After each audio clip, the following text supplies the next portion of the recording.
Good evening बच्चों। कैसे हो आप लोग? तो आज से बच्चों हम एक नई जर्नी स्टार्ट करने जा रहे हैं और ये जर्नी है लॉ की। और मैं बता दूं उन बच्चों को जिसने आज तक लॉ नहीं पढ़ा है, आज की क्लास के बाद लॉ उनका इंटरेस्टिंग, सबसे इंटरेस्टिंग सब्जेक्ट बनने वाला है and I am quite sure about it.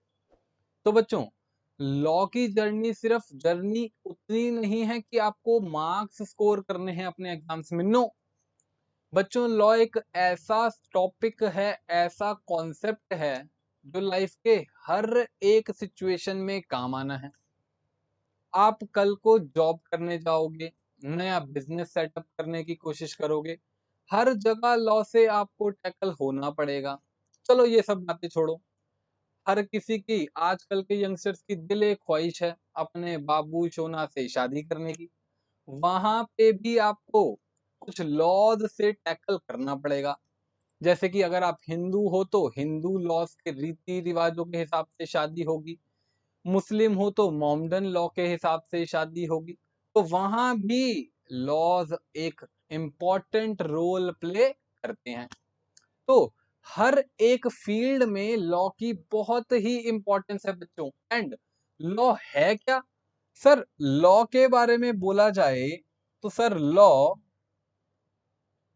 कुछ रूल्स एंड रेगुलेशंस हैं। लॉ क्या है? कुछ रूल्स एंड रेगुलेशंस हैं।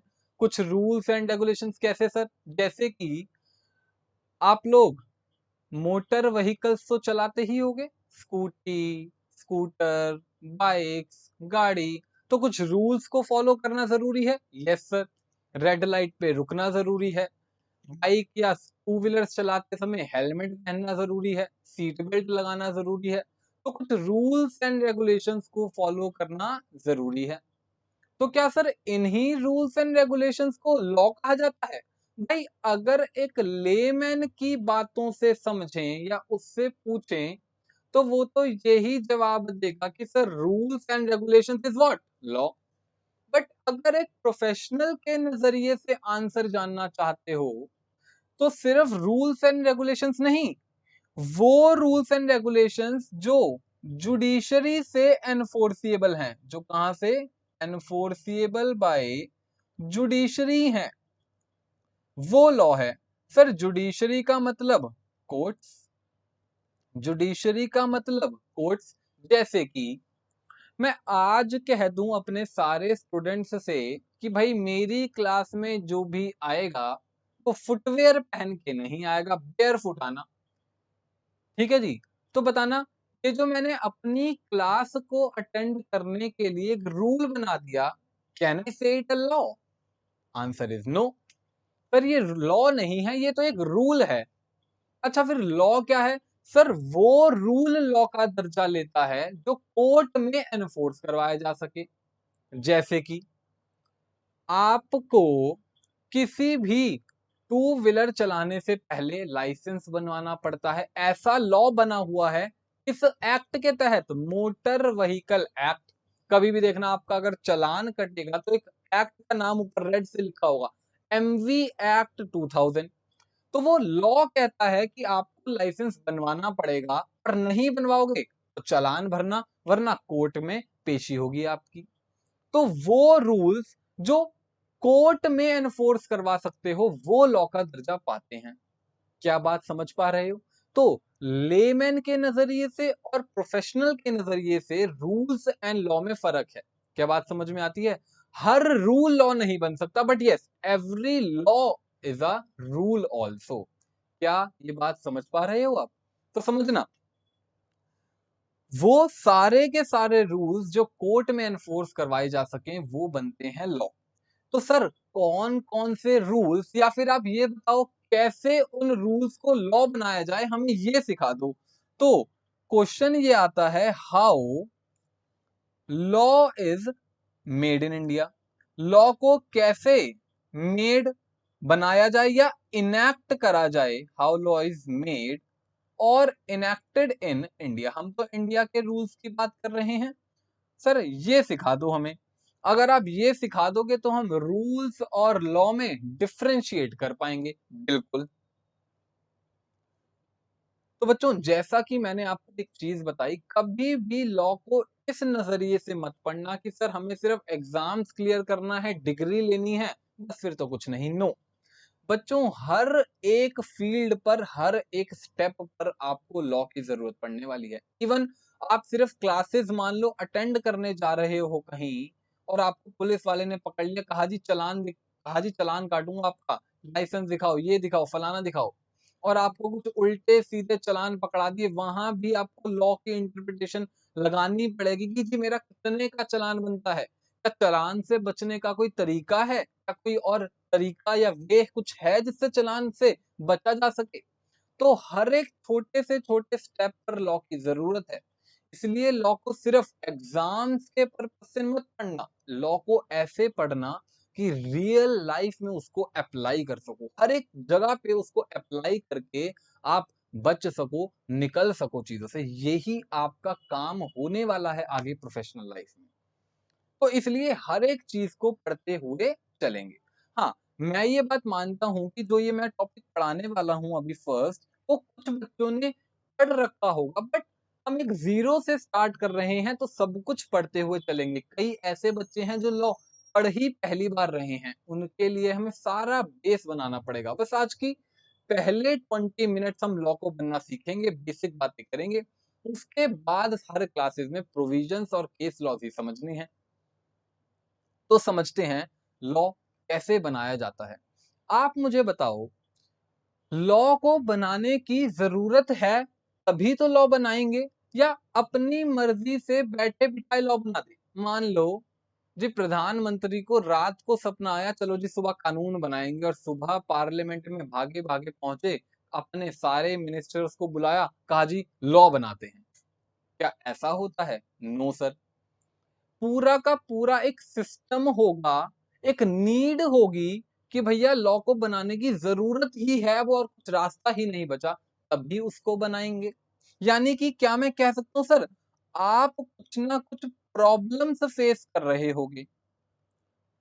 सर एग्जाम्पल सुनो, लास्ट 2 डिकेड्स में इंडिया में टेक्नोलॉजी का बहुत डेवलपमेंट हुआ है। हर किसी के हाथ में मोबाइल फोन्स, हर किसी के पास लैपटॉप्स, ठीक है ना। तो बताना, क्या इन टेक्नोलॉजिकल डेवलपमेंट्स की वजह से कुछ प्रॉब्लम्स भी फेस करनी पड़ती हैं लोगों को? Yes sir. सर आपको पता नहीं, आजकल ऑनलाइन फ्रॉड्स, कोई रोक नहीं इनकी। सर साइबर स्टॉकिंग, कोई रोक नहीं इनकी। और ऐसी ना जाने कितनी प्रॉब्लम्स, कितने क्राइम्स के साथ फेस करना पड़ता है आजकल के पब्लिक को। सर इन्हीं प्रॉब्लम से बचने के लिए सॉल्यूशन फाइंड आउट करा होगा। भाई कोई प्रॉब्लम फेस करोगे तभी तो उसके सॉल्यूशन के लिए जाओगे। सॉल्यूशन क्या फाइंड आउट करा जी? इन सब चीजों से जुड़े हुए कुछ स्ट्रिक्ट रूल्स बनाए जाएं, इनसे जुड़े हुए कुछ स्ट्रिक्ट रूल्स बनाए। क्या अभी ये रूल्स लॉ बन गए? नो, मैंने अभी आपको बताया भैया रूल्स एंड रेगुलेशंस लॉज नहीं कहलाते, इनको जुडिशरी से एनफोर्स करवाना पड़ेगा। तो बच्चों इन रूल्स को फिर एक ड्राफ्ट बिल के रूप में बनाया जाता है, ड्राफ्ट बिल। अब इस ड्राफ्ट बिल को क्या करना पड़ेगा बच्चों? इस ड्राफ्ट बिल को आपको देश की पार्लियामेंट के सामने रखना पड़ेगा।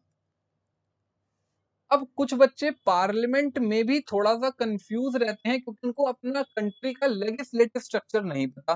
तो मैं एक बार वो स्ट्रक्चर भी आपको समझाना चाहता हूँ। दो, ये चीज पेपर में तो काम नहीं आएगी, पर जैसा मैंने आपको अभी बताया, एवरीथिंग जो आप लॉ में पढ़ने वाले हो वो रियल लाइफ में अप्लाई होने वाला ही है। सिर्फ एग्जाम्स के पर्पज से स्टडी मत करना।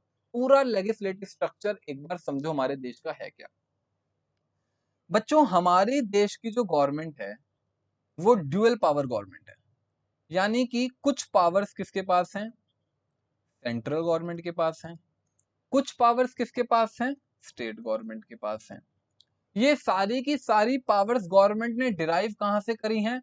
तो that is constitution of India, जो अपने आप में भी एक लॉ है। कॉन्स्टिट्यूशन ऑफ इंडिया ने ही बताया है क्या क्या पावर सेंट्रल गवर्नमेंट यूज करेगी, क्या क्या पावर स्टेट गवर्नमेंट यूज करेगी। अब सेंट्रल गवर्नमेंट के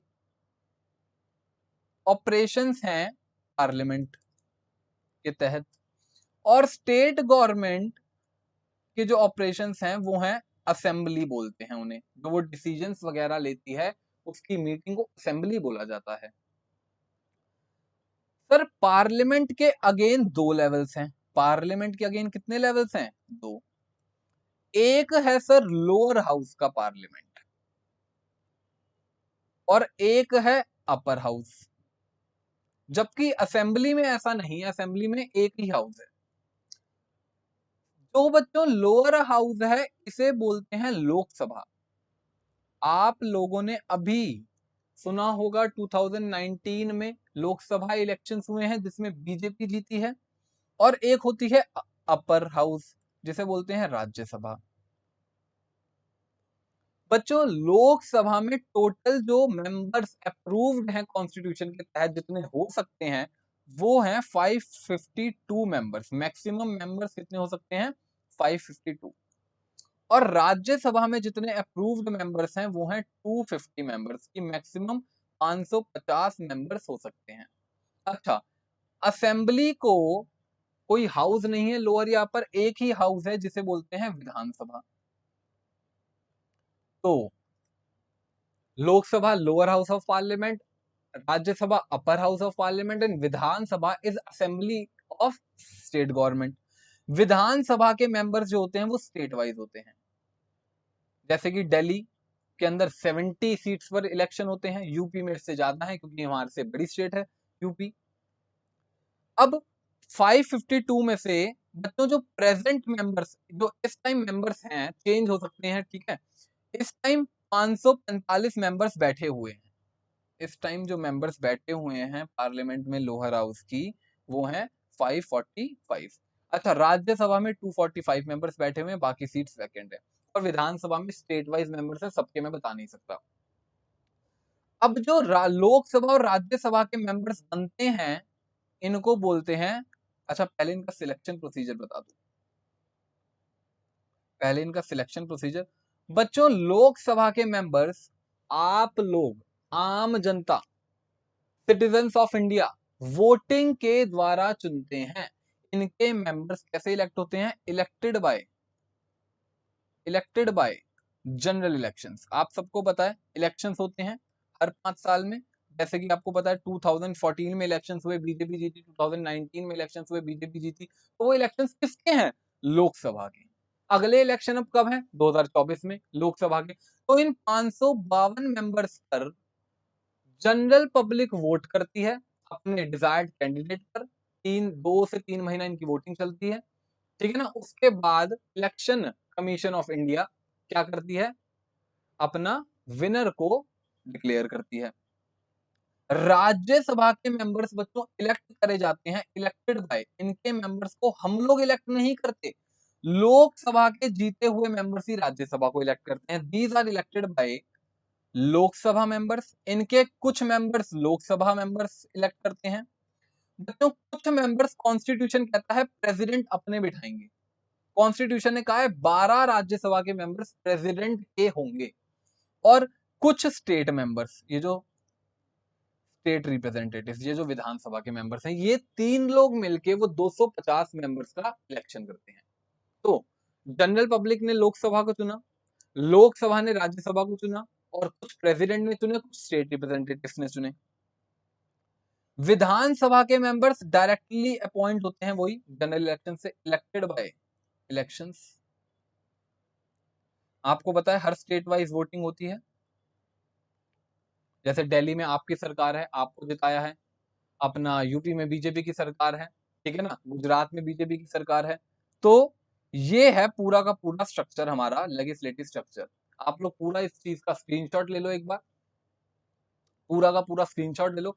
हर वो चीज जो मैं करवाऊंगा बच्चों, आपको टाइम दूंगा स्क्रीनशॉट लेने का, नोटिंग के लिए तो नहीं दे सकता। हाँ, आप वीडियो पॉज करके नोटिंग करना चाहते हो कर सकते हो, बट मैं स्क्रीनशॉट लेने का टाइम दूंगा, क्योंकि बच्चों कई बार बैकअप्स हमें क्लासेस में भी चलाने पड़ते हैं। अब वहां तो कोई पर्सन अवेलेबल नहीं है कि बार बार पॉज करे, नोटिंग के लिए टाइम दे, तो इसलिए मैं 5 सेकंड वीडियो में रोकूंगा कि आप लोग स्क्रीनशॉट्स ले पाओ। तो आप लोगों ने इसका स्क्रीनशॉट ले लिया? गुड। उसके बाद आ जाओ, हाउसेस बताए मैंने, lower house Lok Sabha, upper house Rajya Sabha, present कितने मेंबर्स बैठे हुए हैं। अब आप इसका पूरा स्क्रीनशॉट ले लो। तो ये हमारा एक लेजिस्लेटिव स्ट्रक्चर था जो आपको समझना जरूरी था। आपको रियल लाइफ में, प्रैक्टिकल लाइफ में बहुत ये चीजें काम आएंगी। आ जाओ बच्चों, तो एक सेकंड रुको, वापस आ जाओ। हम क्या सीख रहे थे, हमारा मेन टॉपिक क्या चल रहा था सर? आप लॉ बनाना सिखा रहे थे। आपने हमें बताया किसी भी प्रॉब्लम को फेस कर रहे होते हैं जब हम, तो उसके सॉल्यूशन को फाइंड आउट करते हैं। तो सॉल्यूशन हमने ये फाइंड आउट करा, रूल्स बनाए, ड्राफ्ट बिल बनाया, ड्राफ्ट बिल को पार्लियामेंट के सामने रखा। अच्छा सर, क्या असेंबली के सामने भी रख सकते हैं? देखो, अगर सेंट्रल गवर्नमेंट रूल बना रही है जो ऑल ओवर इंडिया एप्लीकेबल करवाना है, तो पार्लियामेंट में रखा जाएगा। अगर स्टेट गवर्नमेंट रूल बना रही है जो सिर्फ उस स्टेट पे लगना है, तो असेंबली के सामने रखा जाएगा। क्या सर स्टेट गवर्नमेंट भी लॉस बना सकती है? Answer is yes. Constitution power देता है, बट वो जो भी लॉस बनाएगी, उसके लॉस कभी भी पार्लियामेंट के, सेंट्रल गवर्नमेंट के लॉस के कॉन्ट्रेरी नहीं होने चाहिए। तो मैं ये मान के चल रहा हूं, ये law all over India applicable करवाना है सेंट्रल गवर्नमेंट को, पार्लियामेंट में पास करवाना पड़ेगा। सर पार्लियामेंट में किस हाउस में रखना पड़ेगा? बच्चों, पार्लियामेंट में इस बिल को सबसे पहले आपको रखना पड़ेगा लोकसभा में। जब लोकसभा इस बिल को क्या कर देगी, पास कर देगी, वोटिंग करवाएंगे हर मेंबर की। अब ये बिल फर्दर जाएगा राज्यसभा में। राज्यसभा में अब जब ये बिल पास कर देंगे, क्या अब ये एक्ट बन जाएगा? अभी नहीं बच्चों, अभी और भी काम करने बाकी हैं। बच्चों, जब ड्राफ्ट बिल को लोकसभा ने पास कर दिया, राज्यसभा ने पास कर दिया, उसके बाद इस बिल को ले जाना पड़ेगा प्रेसिडेंट से सिग्नेचर के लिए, प्रेसिडेंट्स अप्रूवल। प्रेसिडेंट इस बिल पर साइन करेंगे, प्रेसिडेंट साहब इस बिल पर साइन करेंगे।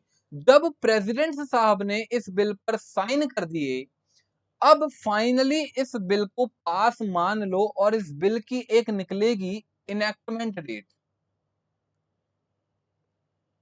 क्या निकलेगी? इनएक्टमेंट, या फिर निकलेगी एक एप्लीकेबिलिटी डेट, कि किस दिन से इस बिल को अप्लाई करना चालू करना है। Applicability date in official gazette, in official gazette, OG बोलते हैं जिसे, भारत सरकार का राजपत्र बोला जाता है, ठीक है ना। और जिस दिन से ये एप्लीकेबिलिटी डेट इस ऑफिशियल गैजेट में पब्लिश होगी, जैसे कि मान लो आज कोई बिल पास हुआ, आज की डेट में बिल पास हुआ और प्रेसिडेंट अप्रूवल ने साइन, प्रेसिडेंट से अप्रूवल मिल गए, तो आज फिर क्या करेंगे, हम फैसला करेंगे किस दिन इसे ओजी में निकालना है। ओजी में हम पब्लिश करके एक डेट निकालेंगे कि मान लो 1 जनवरी 2021 से ये बिल लगना एप्लीकेबल चालू होगा, तो 1 जनवरी 2021 से ये लॉ लगना क्या हो जाएगा, स्टार्ट हो जाएगा। और फाइनली ये बिल अब बन चुका है एक्ट। सर क्या ऐसा हो सकता है कि लोकसभा पास कर दे, राज्यसभा रिजेक्ट कर दे? बिल्कुल हो सकता है, नो डाउट हो सकता है। सर क्या ऐसा भी हो सकता है कि राज्यसभा पास कर दे, प्रेसिडेंट अप्रूव ना करे? ऐसा भी हो सकता है, बट बच्चों प्रैक्टिकली ऐसा होता नहीं है। जो चीज थ्योरेटिकली तो आप ये समझ लो कि ऐसा हो सकता है, बट प्रैक्टिकली होता नहीं है। अगर प्रैक्टिकली यहाँ पे चीजें पास हो गई, लोकसभा में पास हो गई, राज्यसभा में पास हो गई, तो 99.9999% प्रेसिडेंट से अप्रूवल मिलेगा ही। प्रेसिडेंट से अप्रूवल मिलने के बाद उसकी नोटिफिकेशन डेट निकलेगी, इसे क्या बोलते हैं, नोटिफिकेशन डेट निकालना। नोटिफिकेशन डेट निकलेगी, applicability date in official gazette, जिसे बोलते हैं भारत सरकार का राजपत्र, और फाइनली ये एक्ट बन गया। अब इस एक्ट का एक नाम रखा जाएगा, तो मैं नाम भी बता देता हूं, क्योंकि ये एक्ट टेक्नोलॉजी से रिलेटेड था, इस एक्ट का बच्चों नाम रखा गया था, पूरा आपको प्रैक्टिकल प्रोसीजर बताया है, नाम रखा गया information technology act. Information technology act 2000। तो आप देखो, बहुत ही पुराना एक्ट नहीं है, बहुत ही रीसेंट एक्ट है, अभी अभी बना है, सिर्फ 2 डिकेड्स हुए हैं, ठीक है ना। कई लोगों की, आप में से तो बर्थ डेट ही होगी 2000। तो फटाफट बच्चों इसको स्क्रीनशॉट ले लो, फटाफट इसका स्क्रीनशॉट ले लो, ठीक है ना। रूल्स हो गए, ड्राफ्ट बिल बनाया,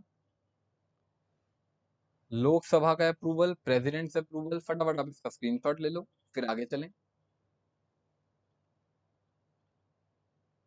ये लो बच्चों, स्क्रीनशॉट ले लो। ले लिया बच्चों आप लोगों ने स्क्रीनशॉट, लेट्स गो, आगे चलते हैं। तो बच्चों ये है लॉ बनने का प्रोसीजर, ये था लॉ बनने का प्रोसीजर। तो बहुत सारे बच्चों को आता था, बट वो बच्चे जो पहली बार लॉ पढ़ रहे हैं उनको ये सिखाना जरूरी था। तो बच्चों हम स्टार्ट करने वाले हैं बिजनेस लॉज। हम अभी स्टार्ट करने वाले हैं क्या, business laws. Sir business laws का मतलब बच्चों ऐसे लॉज जो बिजनेस से रिलेटेड हैं। बिजनेस का दूसरा नाम कमर्शियल भी हो सकता है, मर्केंटाइल भी हो सकता है। तो कभी भी कंफ्यूज मत होना कि सर ने बिजनेस लॉ पढ़ा है, मर्केंटाइल लॉ, कमर्शियल लॉ नहीं पढ़ा है, सेम ही बात है। सर क्या और भी टाइप के लॉज होते हैं? यस, और भी टाइप के लॉज होते हैं। सर क्या बच्चों और टाइप के लॉज जैसे कि होते हैं बच्चों, इंडस्ट्रियल लॉज होते हैं कुछ। इंडस्ट्रियल लॉज क्या है? जैसे बच्चों factories act, bonus act, payment of wages act, ये इंडस्ट्री से जुड़े हुए लॉज हैं, इन्हें बोलते हैं इंडस्ट्रियल लॉज। और भी लॉज होते हैं, यस, क्रिमिनल लॉ बच्चों होता है, जो क्रिमिनल क्राइम पे, क्राइम्स पर एप्लीकेबल होता है, जैसे इंडियन पीनल कोड। और भी लॉज होते हैं, yes, corporate laws. Corporate laws क्या है बच्चों? जैसे कंपनी लॉ बच्चों। और होते हैं constitutional law. Constitutional law, constitutional law देश के अंदर क्या है? COI, constitution of India, Bharat का संविधान, ठीक है ना। और बच्चों ये कॉन्स्टिट्यूशनल लॉ इंडिया का हाईएस्ट लॉ है। This is highest law in India. अगर आप बात करो कि सबसे बड़ा अगर इंडिया में कुछ है तो वो है constitution. Everything, each and everything is regulated by constitution. State government कैसे बनेगी, सेंट्रल गवर्नमेंट कैसे बनेगी, इनके पास क्या पावर्स होंगी, ये कैसे लॉज बनाएंगे, कौन से लॉज बनाने की पावर्स इनके पास हैं, everything is pre decided in constitution, Bharat का संविधान। इसलिए मैंने इसे कहा this is highest law in India. तो क्या मैं कह सकता हूं ये सारे लॉज इसको फॉलो करेंगे? बिल्कुल, ये सारे लॉज इसको फॉलो करेंगे। तो इनका एक पार्ट आज हम स्टार्ट करने जा रहे हैं, बिजनेस लॉज। बिजनेस लॉज के अंदर कई सारे एक्ट्स हैं, सारे एक्ट्स को हम कवर करेंगे जो भी हमारे सिलेबस के हैं। और बिजनेस लॉज का पहला एक्ट हमें जो स्टार्ट करना है which is Indian contract act 1872। बच्चों ये एक ऐसा एक्ट है जो बिल्कुल बेसिक एक्ट है, और बिजनेस लॉज का बेस ही इंडियन कॉन्ट्रैक्ट एक्ट से बनता है। बेस ही कहां से बनता है? इंडियन कॉन्ट्रैक्ट एक्ट से बनता है। तो हम इंडियन कॉन्ट्रैक्ट एक्ट पढ़ना करेंगे स्टार्ट, जो कि एक बिजनेस लॉ का पार्ट है। अब समझते हैं इंडियन कॉन्ट्रैक्ट एक्ट 1872। समझना बच्चों, सबसे पहले तो ये डेट देखो, 1872 हमारे इंडिपेंडेंस से भी पहले का एक्ट है। जो ऐसे एक्ट्स जो इंडिपेंडेंस से पहले बनाए गए हैं ना, पहली बात तो ये याद रखना, इनको बोलते हैं pre independence acts. Pre independence acts. और ऐसे एक्ट्स जो इंडिपेंडेंस के बाद बनाए गए हैं उन्हें बोलते हैं पोस्ट इंडिपेंडेंस एक्ट्स, जैसे कि information technology act for example बताया, मोटर व्हीकल एक्ट, उसके बाद कंपनीज लॉ अभी अभी एक नया आया है 2013, ठीक है ना। प्री इंडिपेंडेंस एक्ट्स कौन कौन से हैं सर? देखो, Indian contract act, sale of goods act, partnership act, ये प्री इंडिपेंडेंस एक्ट्स हैं, ठीक है सर। अच्छा सर ये बता दो, ये इंडियन कॉन्ट्रैक्ट कहाँ कहाँ एप्लीकेबल होता है? तो बच्चों लिखो, ये एप्लीकेबल कहाँ कहाँ होता है, कब ये बना था? तो सबसे पहली चीज बच्चों, इंडियन कॉन्ट्रैक्ट एक्ट एप्लीकेबल ये कहाँ कहाँ लगता है? Applicable to whole of India, applicable to whole of India including Jammu and Kashmir. Sir आपने जम्मू एंड कश्मीर के लिए स्पेसिफिकली अलग से क्यों लिखा? आप सब ये बात जानते हो कि अभी अभी जम्मू कश्मीर को हमने वो जो सेपरेट स्टेटस था वो हटा दिया है और उसको पूरा का पूरा इंडिया की टेरिटोरी में मान लिया है। सारे लॉज ऑफ J&K में अप्लाई होंगे। पहले इस इंक्लूडिंग वर्ड की जगह एक्सक्लूडिंग आता था पहले, but now it is including, इसलिए मैंने इसको स्पेसिफिकली इंक्लूडिंग J&K लिखा। और किस दिन से ये लगना चालू हुआ था ये भी समझ लो। एप्लीकेबल विद इफेक्ट फ्रॉम 1 सितंबर 1872। किस दिन से लगना चालू हुआ था? ये कुछ बेसिक बातें थी। कहां कहां लगता है? पूरे भारत में including Jammu and Kashmir. And applicable किस दिन से है? 1 सितंबर 1872। फटाफट ये बातें नोट डाउन कर लो, एक सेकंड रुको, फटाफट बच्चों ये स्क्रीनशॉट ले लो। आगे चलते हैं। इंडियन कॉन्ट्रैक्ट एक्ट, जो कि एक बिजनेस लॉ का बेसिक एक्ट माना जाता है सबसे, यहीं से बेस बनना आपका बिजनेस लॉ का चालू होगा। मेरी कोशिश रहेगी हर एक कॉन्सेप्ट को एग्जांपल के साथ समझाऊंगा, केस लॉस कराऊंगा, केस स्टडीज करवाऊंगा। एक बार आपने इंडियन कॉन्ट्रैक्ट एक्ट को बिल्कुल घोट के घोल के पी लिया तो समझ लो बाकी सारे बिजनेस लॉस तो कुछ है ही नहीं। फिर अगर इंडियन कॉन्ट्रैक्ट एक्ट में A to Z समझ पाया तो क्या बात समझ में आती है? ये बेसिक एक्ट है। तो चलते हैं अब आगे। देखो 1872 का मतलब आपको समझ आ गया कि भैया 1 सितंबर 1872 से लगना चालू हुआ, इसलिए 1872। इंडिया वर्ड का मतलब आपको समझ आ गया, पूरा का पूरा भारत इंक्लूडिंग जम्मू एंड कश्मीर। भारत के अंदर क्या क्या आती है? सारी स्टेट्स एंड यूनियन टेरिटरीज। तो एक्ट का मतलब ऊपर समझा दिया, एक्ट होता क्या है, कैसे बनता है। एक टर्म रह गई, कॉन्ट्रैक्ट। इसको और समझ लेते हैं तो पूरी की पूरी स्टेटमेंट की एक एक चीज समझ लेंगे। यही एक प्रोफेशनल और लेमैन के बीच का डिफरेंस है कि प्रोफेशनल एक एक वर्ड को एक्सप्लेन करने की क्षमता रखता है, एक एक वर्ड। कोई ये पूछे 1872 बाकी सबके हमें क्या पता, बट प्रोफेशनल समझाएगा जी क्यों 1872। एक्ट हमें समझाएगा प्रोफेशनल, एक्ट कैसे बना, क्यों बना। इंडियन वर्ड क्या इंक्लूड्स इंडिया, क्या excludes India. Contract word term की मीनिंग पे आ जाओ। अब कॉन्ट्रैक्ट टर्म के मीनिंग पर आ जाओ। अब मेरी कुछ बातें, मेरे कुछ एग्जांपल्स पर फोकस करना। बस अभी कुछ लिखना मत, कुछ देखना मत, सिर्फ मेरे एग्जांपल्स पर फोकस करना। बच्चों एक है हस्बैंड, एक है वाइफ। क्या बताया मैंने? एग्जाम्पल नंबर 1 साथ में लिखता चलता हूं, ठीक है ना।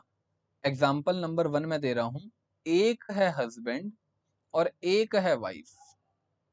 हस्बैंड ने पूछा वाइफ से कि भाग्यवान आपको, हस्बैंड ने पूछा वाइफ से कि भाग्यवान आपको एक डायमंड नेकलेस गिफ्ट करना चाहता हूँ। क्या गिफ्ट करना चाहता हूँ? एक डायमंड नेकलेस गिफ्ट करना चाहता हूँ। ऑफर कर रहा है एक डायमंड नेकलेस गिफ्ट करने की। बताना वाइफ एक्सेप्ट करेगी या रिजेक्ट कर देगी? अरे बच्चों एक्सेप्ट। ठीक है जी, कब लाओगे? कल ऑफिस से आते समय नेकलेस लेके आऊंगा, आपके गले में होगा। वाइफ ने कहा बहुत बढ़िया, मैं तैयार रहूंगी। और एज यूजुअल हस्बैंड घर तो आया बट डायमंड नेकलेस लाना भूल गया। अब वाइफ ने कहा जी मैं इस बार छोड़ूंगी नहीं, मैं इस बार छोड़ूंगी नहीं, हर बार वादा करके वादा खिलाफी करते हो। इस बार तो मैं तुम्हें जज के सामने पेश करूंगी और कहूंगी जज साहब, जज साहब दुहाई हो, हस्बैंड मेरे से वादा करता है और वादा कभी नहीं निभाता, मुझे तो मेरा नेकलेस चाहिए, अदरवाइज मैं छोड़ूंगी नहीं इस बार इसे। बताओ क्या जज को इस नेकलेस को हस्बैंड को देने के लिए, सॉरी, क्या जज साहब को इस नेकलेस को दिलवाना ही पड़ेगा वाइफ को, या वाइफ इस नेकलेस को नहीं ले सकती लॉ के तहत?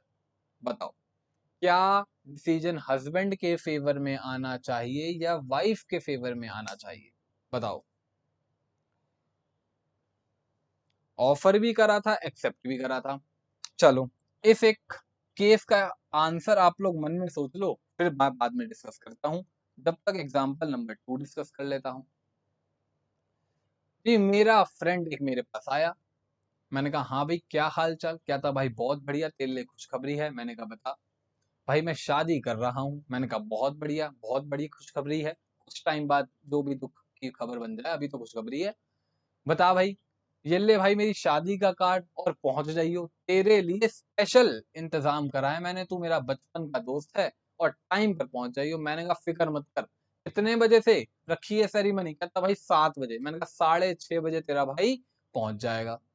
अब जी, मेरा दोस्त इंतजार करता रहा और मैं घर पे सोता रहा। वो इंतजार करता रहा, मैं सोता रहा। अब जी, मेरे दोस्त ने दुखी मन से शादी तो कर ली, बट मन में सोचता रहा, शादी करते ही कल सबसे पहले इसके अगेंस्ट में कोर्ट में केस फाइल करूंगा कि मेरे से वादा करके और मेरी शादी में नहीं आया, धोखा दिया है मुझे। मुझे क्या दिया है? धोखा। इसके चक्कर में मैं इंतजार करता रहा, मेरे कितना टाइम वेस्ट हो गया। तो एक्स वाई का एग्जांपल ले लेते हैं। एक्स ने वाई को क्या दिया था? एक इनविटेशन का ऑफर, कि आ जाइयो भाई मेरी शादी में। क्या वाई ने उसको एक्सेप्ट भी कर लिया? बिल्कुल एक्सेप्ट कर लिया। बट क्या वाई आया? नो। अब एक्स चाहता है मैं कोर्ट में केस फाइल करूं, और वो जो मेरा नुकसान हुआ है, नुकसान क्या हुआ? इनकन्वीनियंस हुई है मुझे, या इनकन्वीनियंस हुई है मुझे, डिस्कम्फर्ट हुआ है, आना चाहिए था, आया नहीं, मेरा मूड खराब रहा, मुझे मेरा नुकसान का पैसा चाहिए। बताओ, क्या मिस्टर एक्स को अपने उस इनकन्वीनियंस के लिए कुछ नुकसान का पैसा मिल सकता है? ये था एग्जाम्पल नंबर 2। मन में अपने आंसर सोच के रखना। आंसर सिर्फ यस और नो में नहीं चाहिए। यस तो क्यों, नो तो क्यों, रीजन के साथ चाहिए। आप आंसर तो इजीली दे रहे होगे, yes sir, no sir, but what is the reason behind it, वो ही लॉ है। अब आगे चलते हैं। और देखो,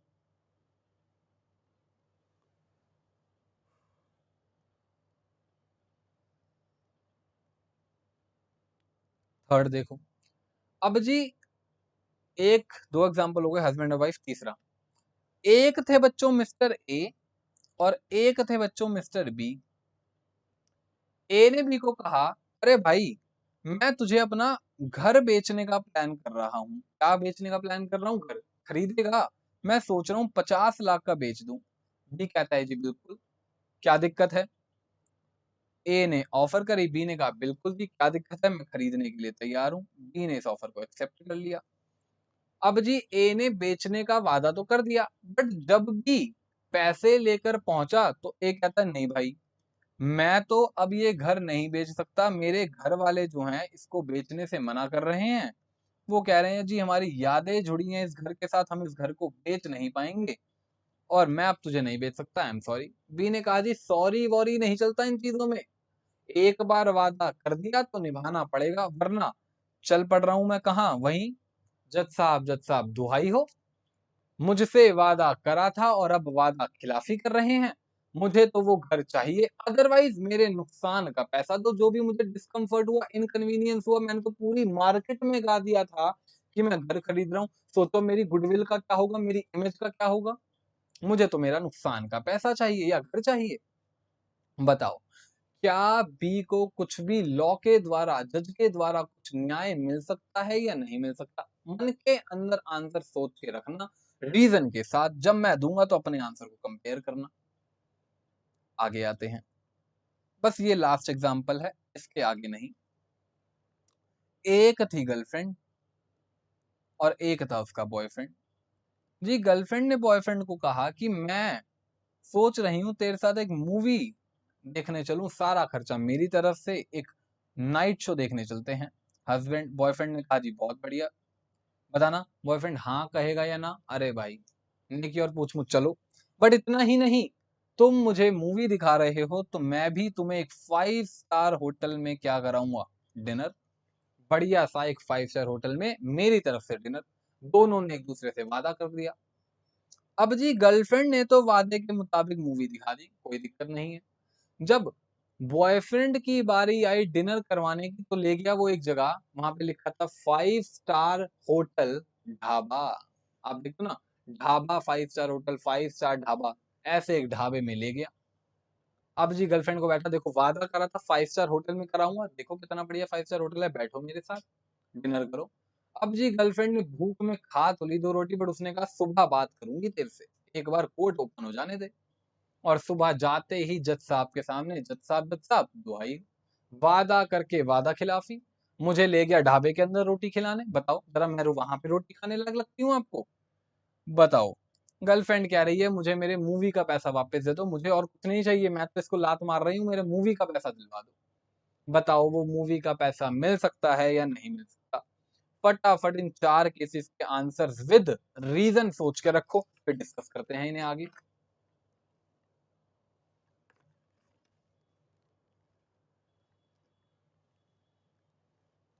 चलो डिस्कस करना चालू करें, लेट्स गो।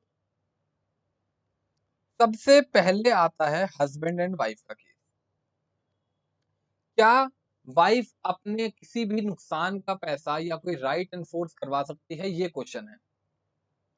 तो बच्चों इन सब चीजों को समझने से पहले आपको मैं एक डेफिनेशन लिखवाना चाहता हूं।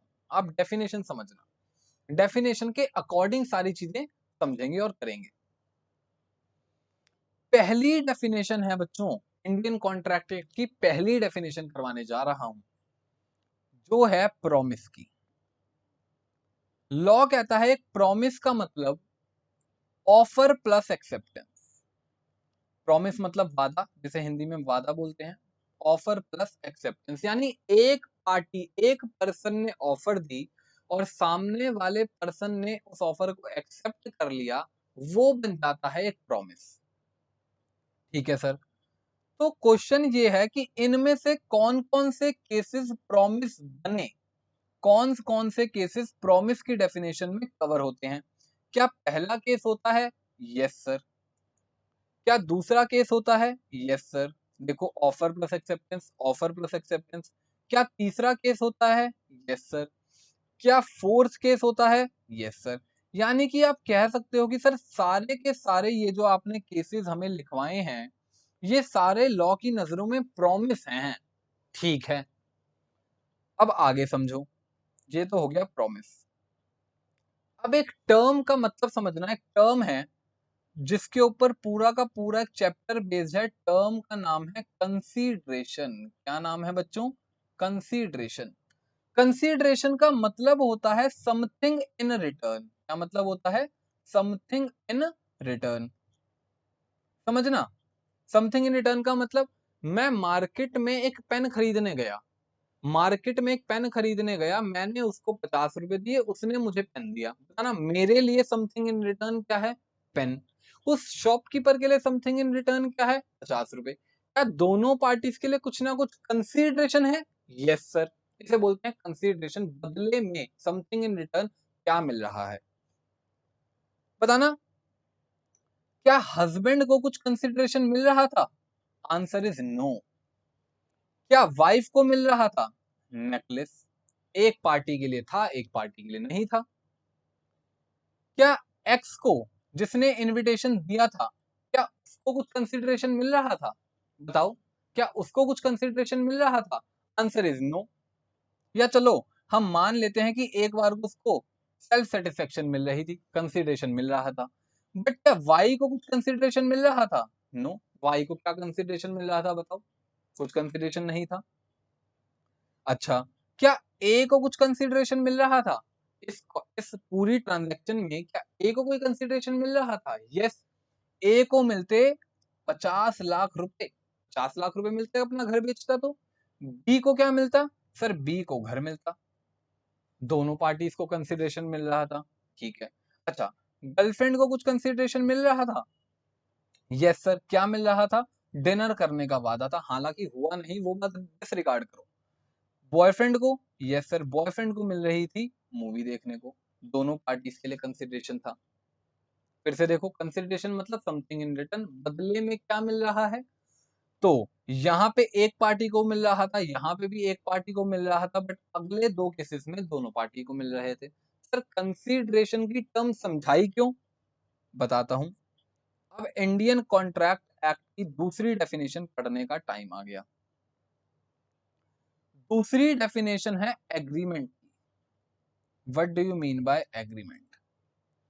एग्रीमेंट होता है कि अगर एक प्रॉमिस में दोनों पार्टीज के लिए कंसीडरेशन हो तो उसे लॉफुली एग्रीमेंट कहा जाता है। Consideration for both parties, consideration for both parties, एक नहीं फॉर बोथ, दोनों को कंसीडरेशन मिल रहा हो। तो सर अगर आप बात करो अब तीसरी डेफिनेशन, सॉरी दूसरी डेफिनेशन एग्रीमेंट की, तो बताना क्या पहला केस एग्रीमेंट बनता है? सर नो, क्योंकि देखो एक ही पार्टी को कंसीडरेशन मिल रहा है, एक को मिल ही नहीं रहा, यानी कि हमारी डेफिनेशन की रिक्वायरमेंट फुलफिल नहीं होती। क्या दूसरा केस जो कि है एक्स एंड वाई का, क्या इसमें दोनों पार्टीज के लिए कंसीडरेशन है, क्या ये एग्रीमेंट बनाएगा? आंसर इज अगेन नो, क्योंकि अगेन एक ही पार्टी कंसीडरेशन ले रही है। क्या अगला केस ए एंड बी, क्या ये एग्रीमेंट बनाएगा? आंसर इज यस, दोनों पार्टीज को कंसीडरेशन मिल रहा है। ठीक है सर।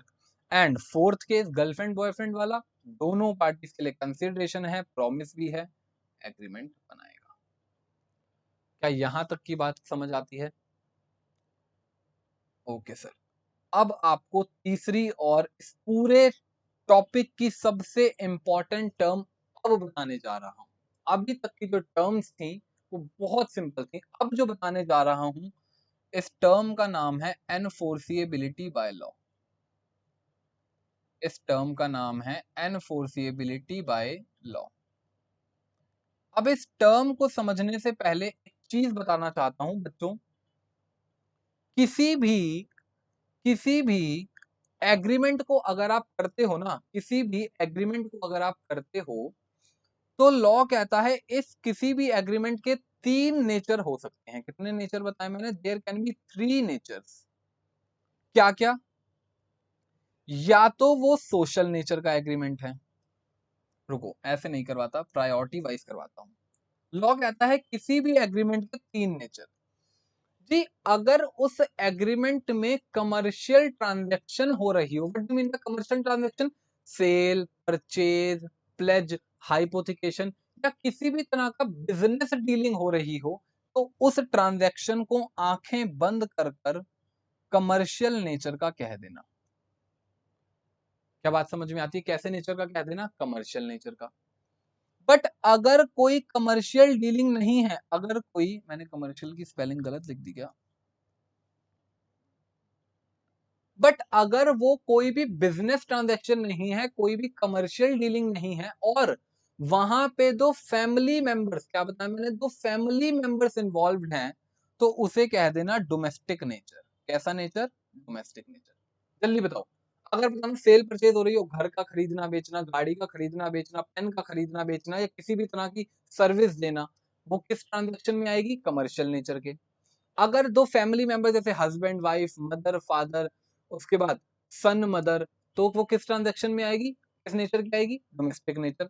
और अगर दोनों ना हो, ना कमर्शियल समझ आए ना डोमेस्टिक समझ आए, तो आंखें बंद कर कर कह देना सोशल नेचर।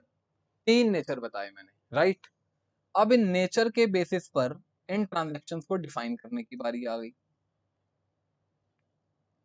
बताओ पहला एग्रीमेंट हस्बैंड वाइफ किस नेचर का है? प्रायोरिटी वाइज चलूंगा मैं। क्या कमर्शियल नेचर दिख रहा है? सर हस्बैंड वाइफ कोई डीलिंग तो कमर्शियल नहीं है। सर बट दो हस्बैंड वाइफ एक फैमिली मेंबर्स है, नेचर बन गया डोमेस्टिक। अगला, इनविटेशन दिया एक्स ने वाई को, कोई कमर्शियल डीलिंग? नो सर, कोई कमर्शियल डीलिंग नहीं है। अच्छा, क्या डोमेस्टिक है? क्या एक ही फैमिली के मेंबर्स हैं? सर डोमेस्टिक भी नहीं है। और आपने कहा दोनों ना हो तो बचे कुछ को डाल देना सोशल में, सोशल नेचर बन गया। आगे आ जाओ सर। अच्छा, ए और बी एक घर की सेल परचेज कर रहे हैं, प्रायोरिटी वाइज, क्या कमर्शियल नेचर है? यस, आगे जाना ही नहीं, कमर्शियल नेचर है भाई, सेल परचेज हो रही है, इससे बड़ा कमर्शियल नेचर और क्या हो सकता है? This is commercial nature. And fourth, girlfriend boyfriend, sir फिर से प्रायोरिटी वाइज, क्या कमर्शियल नेचर कोई बिजनेस ट्रांजेक्शन है? नो सर, इसे कोई बिजनेस ट्रांजेक्शन कहोगे? अच्छा, डोमेस्टिक नेचर है, कई बच्चों ने कह दिया हाँ। अरे भाई, कभी कभार घर पे आना जाना वो डोमेस्टिक नेचर नहीं कहलाता, ये सोशल नेचर है। कितने नोटी बच्चे हैं सारे के सारे, कह रहे हैं डोमेस्टिक है, सोशल नेचर की ट्रांजैक्शन है। क्या यहां तक की बात समझ आई? अब समझो एनफोर्सिएबिलिटी बाय लॉ क्या होती है। जो वर्ड्स मैं बोल रहा हूं उन वर्ड्स पर फोकस करना बस। आपको मेरे साथ एक प्लेज लेनी है। बिजनेस लॉज कहते हैं हम सिर्फ बिजनेस से जुड़ी हुई ट्रांजैक्शंस को ही लॉ से एनफोर्सेबल मानते हैं। हमारे लिए जो ट्रांजैक्शन बिजनेस की ट्रांजैक्शन है लॉ में उनकी मान्यता है, हमारे लिए जो बिजनेस की ट्रांजैक्शन नहीं है उनमें लॉ की मान्यता नहीं है। बिजनेस लॉ से कहते हैं। हाँ, आप किसी और लॉ में जाके कुछ करना चाहते हो, जाओ करो, हम कुछ नहीं कहेंगे, बट हमारे लिए ओनली बिजनेस ट्रांजैक्शंस मैटर्स। सिर्फ बिजनेस ट्रांजैक्शन सब्सटेंशियल है, इंपॉर्टेंट है। यानी कि कमर्शियल ट्रांजैक्शन है तो हम लॉ से एनफोर्सेबल करवाएंगे, मान के चलो। बट अगर सोशल और डोमेस्टिक नेचर की ट्रांजैक्शन है, हमारे पास मत आना, क्योंकि हम बिजनेस लॉज को परफॉर्म करते हैं। I again repeat my words, business laws में सिर्फ बिजनेस नेचर की transactions are enforceable by law, it is presumed. But social and domestic nature transactions are not enforceable, because वहां की बिजनेस नेचर नहीं है और बिजनेस लॉज के अंदर उनका काम ही क्या है। तो सर बताना, क्या पहली ट्रांजैक्शन बिजनेस लॉस के अंदर एनफोर्स करवाई जा सकती है? सर नेचर ही नहीं है बिजनेस का। क्या अगली करवाई जा सकती है? नो। क्या अगली करवाई जा सकती है? आंखें बंद करके कह दो यस, बिजनेस नेचर है, कमर्शियल का मतलब बिजनेस नेचर। क्या अगली करवाई जा सकती है? Answer is no. तो बच्चों सिर्फ एक ही ट्रांजैक्शन है जो एनफोर्स करवाई जा सकती है। अब सर आज की क्लास की last definition, Indian contract act की थर्ड डेफिनेशन करवाने जा रहा हूं, और आ गया जिसका आपको बेसब्री से इंतजार था, वो घड़ी आ गई है कॉन्ट्रैक्ट की डेफिनेशन। एक एग्रीमेंट, और अगर वो एग्रीमेंट एनफोर्सिएबिलिटी बाय लॉ भी दे रहा है, यानी कि इन शॉर्ट सर ये कहो ना कि अगर वो एग्रीमेंट कमर्शियल नेचर की ट्रांजैक्शन को कर रहा है तो वो कॉन्ट्रैक्ट है, अदरवाइज नहीं है। यही तो कहना है, और कहना ही क्या है आप लोगों से। तो सर फाइनल ये बताओ, इतनी कहानी आप बढ़ा रहे हो कि कॉन्ट्रैक्ट क्या क्या बनेगा। क्या पहला कॉन्ट्रैक्ट बनेगा? सर नहीं। क्या दूसरा बनेगा? नहीं। सर पहले दोनों तो एग्रीमेंट ही नहीं बने तो कॉन्ट्रैक्ट क्या बनेंगे? क्या तीसरा बनेगा? यस। क्या फोर्थ बनेगा? नो। तो सर सिर्फ एक ही केस में केस फाइल हो सकता है, कैन एनफोर्स इन कोर्ट। सिर्फ ए और बी के केस में बी कोर्ट में जा सकता है, जज साहब से कह सकता है कि मैं इंडियन कॉन्ट्रैक्ट एक्ट के तहत आया हूं और मेरे साथ कॉन्ट्रैक्ट हुआ, और उस कॉन्ट्रैक्ट के बाद ए ने मेरे साथ कॉन्ट्रैक्ट तोड़ने की हिमाकत करी है, इसके अगेंस्ट में एक्शन लिया जाए। सिर्फ इंडियन कॉन्ट्रैक्ट एक्ट ए और बी को ये राइट देता है। क्या सर और एक्ट्स भी अदर उनके लिए, अदर ट्रांजेक्शन के लिए पढ़े जा सकते हैं? यस। वो अदर एक्ट्स की बात है भाई, हमारे पास मत आओ। जैसे कि हिंदू लॉ और मैरिज एक्ट हस्बैंड और वाइफ के केसेस को सुलझाएगा, वहां जाकर करो अब जो करना है, मेरे इंडियन कॉन्ट्रैक्ट एक्ट को मत डिस्टर्ब करो। इंडियन कॉन्ट्रैक्ट एक्ट सिर्फ ट्रांजेक्शन नंबर 3 में आपकी हेल्प कर सकता है, और किसी में वो हेल्प नहीं कर सकता। क्या आपको बात समझ में आती है? अब लेमन क्या कहता है, एग्रीमेंट भी सेम है कॉन्ट्रैक्ट भी सेम है, उसके लिए कुछ नहीं है, उसके लिए भैया कॉन्ट्रैक्ट कर लो एग्रीमेंट कर लो, दोनों बातें काला अक्षर भैंस बराबर। बट लेमन ये बात नहीं समझ सकता, बट प्रोफेशनल ये बात समझ सकता है कि कॉन्ट्रैक्ट अलग चीज है, एग्रीमेंट अलग चीज है। कॉन्ट्रैक्ट बनने से पहले एग्रीमेंट बनेगा, एग्रीमेंट बनने के बाद कॉन्ट्रैक्ट बनेगा। क्या ये बात समझ में आती है? तो अब बात आती है इस सबका स्क्रीनशॉट लेने की। स्क्रीनशॉट लेने के लिए मुझे थोड़ा सा जूम आउट करना पड़ेगा, आई गेस जूम आउट में पूरा एरिया कवर हो जाएगा। ये देखो, आप एक सेकंड रुक जाओ, मैं हेडिंग्स को हाईलाइट कर देता हूँ, थोड़ा सा और क्लियर हो जाएगा। ठीक है,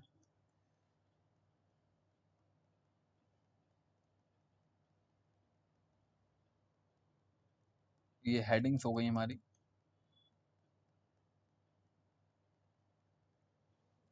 ठीक है, और यहाँ से हमारी डेफिनेशन। अब आप इसका स्क्रीनशॉट ले सकते हो बच्चों, प्लीज स्क्रीनशॉट ले लो आप लोग, पूरा एक बार रिवाइज भी कर लो। I am waiting for 5 seconds, आप रिवाइज कर लो इसे। फिर से बता देता हूँ, एक ऐसी ऑफर जो कि एक्सेप्ट हो गई है वो प्रॉमिस बना देती है। एक ऐसा प्रॉमिस जिसमें दोनों पार्टीज को कंसिडरेशन मिल रहा हो, एग्रीमेंट बना देता है। अगर वो एग्रीमेंट कमर्शियल ट्रांजैक्शन से जुड़ा है, कमर्शियल नेचर को रिफ्लेक्ट कर रहा है, तो वो कॉन्ट्रैक्ट बना देता है। और अगर वो कॉन्ट्रैक्ट बना देता है तो इंडियन कॉन्ट्रैक्ट एक्ट में उसके पास बहुत सारे राइट्स और लाइबिलिटीज आ जाते हैं, जो कि इस पूरे एक्ट के दौरान हम पढ़ने वाले हैं। ठीक है, ये आपने स्क्रीनशॉट ले लिया होगा, वेरी गुड। अब आप इसका स्क्रीनशॉट ले लो बच्चों। ये हमारी डेफिनेशंस और नेचर्स की बात थी। ये हमारी डेफिनेशंस और नेचर्स की बात थी, 3 डेफिनेशंस आपको सिखाई हैं। ठीक है, और ये थे 3 नेचर।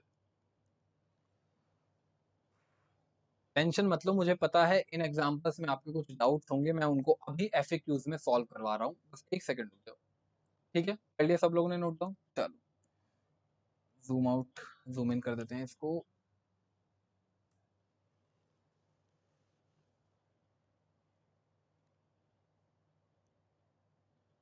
अब आते हैं बच्चों के एफएक्यूज पर, जो बच्चे इस पर कंफ्यूज हो रहे होंगे एफएक्यूज पर, फ्रीक्वेंटली आस्क्ड क्वेश्चंस। कुछ बच्चे कह रहे हैं कि सर, थर्ड वाला केस आप कैसे कह सकते हो लॉ में एनफोर्स होगा, यहां तो कोई रिटर्न चीज हुई नहीं, कुछ लिखा ही नहीं गया, सिर्फ ओरली बात करने पर कैसे आप कह सकते हो लॉ एनफोर्स करवा देगा? तो इसका आंसर सुनो बच्चों, कॉन्ट्रैक्ट एक्ट कहता है कि भैया कॉन्ट्रैक्ट ना ओरल भी हो सकता है और रिटर्न भी हो सकता है। कॉन्ट्रैक्ट एक्ट कहीं ये नहीं कहता कि आपको जरूरत है कि लिखने में लिखना ही पड़ेगा, ओरली भी कॉन्ट्रैक्ट्स वैलिड माने जाएंगे। बट हाँ, ओरल कॉन्ट्रैक्ट्स में दिक्कत ये आएगी जब कोर्ट में एविडेंस प्रूफ करना होगा, तो थोड़ी सी मुश्किलें आ सकती हैं, बट वो एविडेंस लाना, प्रूफ करना लॉयर का काम है, वो हमारा काम नहीं है। हम तो सीए, सीएस, सीएमए है, प्रोफेशनल है, हम तो लॉ को एडवाइस करते हैं, बट लॉ को कोर्ट में एविडेंस कितना पेश करना लॉयर का काम है। तो हम एडवाइस ये करेंगे कि ओरल भी कर लो, रिटर्न भी कर लो, प्रेफरेबल है रिटर्न करना। तो कभी भी इस बात से कंफ्यूज मत होना कि सर ओरल करा है तो लॉ में एनफोर्स नहीं करवाया जा सकता। कॉन्ट्रैक्ट एक्ट कभी नहीं कहता कि ओरल करो या रिटर्न करो। हाँ, जहां कॉन्ट्रैक्ट एक्ट स्पेसिफिक कहेगा रिटर्न करने के लिए, वहां रिटर्न करना वो पढ़ाऊंगा मैं, but generally it can be oral और रिटर्न। भाई आप देखो ना, आप एक पेन लेने जाते हो या मान लो कोल्ड ड्रिंक लेने गए, बताना क्या कोई रिटर्न एग्रीमेंट करके आते हो? रिटर्न एग्रीमेंट करते हो कि भैया लो मैं रिटर्न ऑफर दे रहा हूँ, आपने रिटर्न एक्सेप्टेंस दी, एक कॉन्ट्रैक्ट बना, अरे भाई पैसे दिए कोल्ड ड्रिंक लिए, क्या वहां पे कॉन्ट्रैक्ट नहीं बनता? बनता है, उसे बोलते हैं कॉन्ट्रैक्ट ऑफ सेल, वो भी हम पढ़ने वाले हैं, पढ़ेंगे, हमारे सिलेबस का पार्ट है।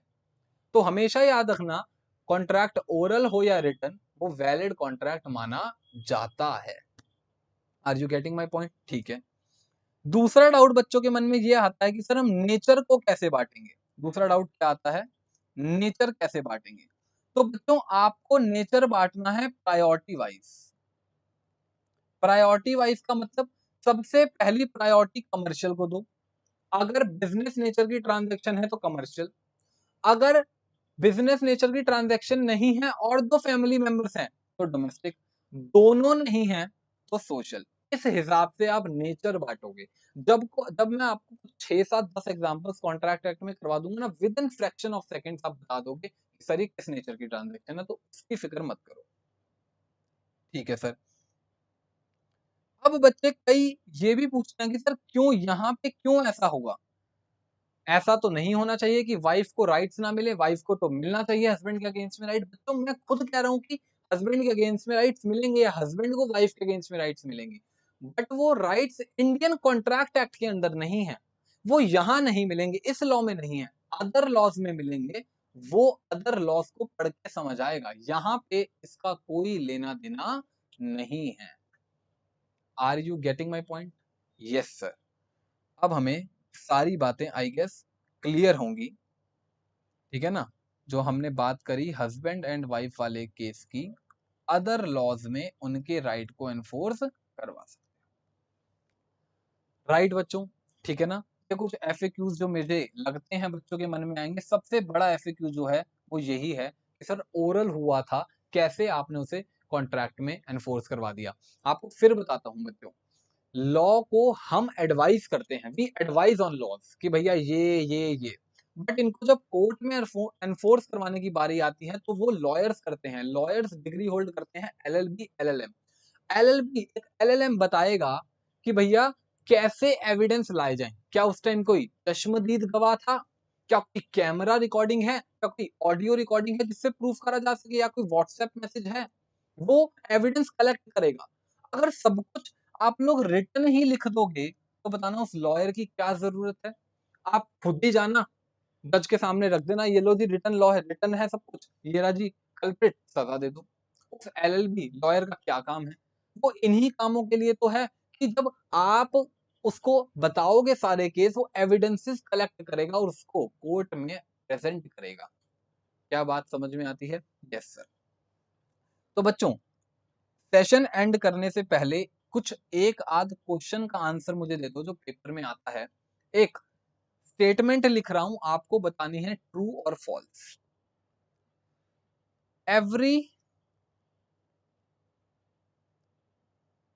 एवरी एग्रीमेंट इज कॉन्ट्रैक्ट, एक सेकेंड रुको, every agreement is contract but every contract may not be agreement. Paper में इस टाइप का क्वेश्चन आ सकता है, every agreement is contract but every contract may not be agreement. इसका एमसीक्यू भी पूछा जा सकता है। ऑप्शन है true, false, partly true, partly false. मैंने एमसीक्यू के फॉर्म में पूछा है, बताओ। 10 सेकंड दे रहा हूं, आराम से डेफिनेशन पढ़ो और सोच के बताओ क्या इसका आंसर होगा।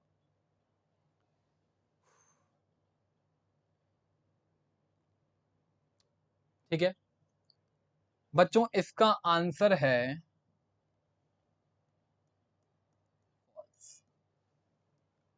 सर कैसे फॉल्स, कुछ बच्चों को तो समझ आ गया। अरे भाई देखो क्या कह रहा है, एवरी एग्रीमेंट इज कॉन्ट्रैक्ट। क्या हर एग्रीमेंट कॉन्ट्रैक्ट होता है? ऊपर ही देख लो, husband wife sorry girlfriend boyfriend वाला केस,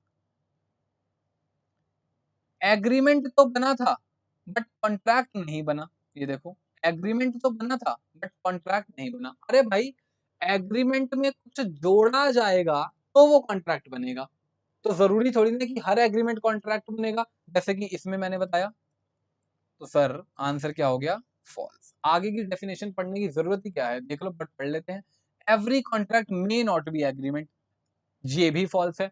क्या हर कॉन्ट्रैक्ट एग्रीमेंट नहीं होता? होता है भैया। कॉन्ट्रैक्ट तो तभी बनेगा ना जब पहले एग्रीमेंट बना होगा, एग्रीमेंट बनने के बाद ही तो कॉन्ट्रैक्ट बनता है। तो हर कॉन्ट्रैक्ट एग्रीमेंट होता है, ये भी फॉल्स है, तो आंसर इज फॉल्स। कभी भी याद रखना, एमसीक्यू में अगर ऑप्शन पार्टली ट्रू और पार्टली फॉल्स दिए हों तो ये आंसर कभी हो ही नहीं सकते। ये तो सिर्फ कंफ्यूज करने के लिए दिए हैं। आप खुद सोचो, पार्टली ट्रू का मतलब ही नहीं हो गया पार्टली फॉल्स, और पार्टली फॉल्स का मतलब ही नहीं हो गया पार्टली ट्रू। सिर्फ एग्जामिनर खेलता है ये ऑप्शन देके। बच्चे बड़े मजे से इसको टिक करके आ जाते हैं। अरे भाई अगर स्टेटमेंट का एक पार्ट भी गलत है ना तो वो पूरी स्टेटमेंट गलत है। नेक्स्ट क्वेश्चन, बस इस क्वेश्चन के बाद क्लास खत्म करेंगे। Every agreement is promise, every agreement is promise, but every promise may not be agreement। बताओ, सेम ऑप्शंस ऊपर वाले, ट्रू फॉल्स सेम ऑप्शंस, बताओ आंसर क्या दूं। 10 सेकंड देता हूं, डेफिनेशन देख लो। आपको बस इस लाइन पर गौर करना है और इस लाइन पर गौर करना है।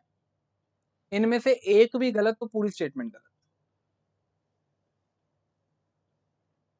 तो कुछ बच्चों का आंसर आ गया होगा, आंसर इज ट्रू।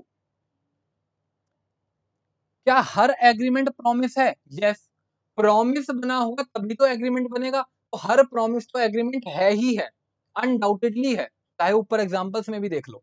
बट क्या हर प्रॉमिस एग्रीमेंट बनेगा? नो। देखो,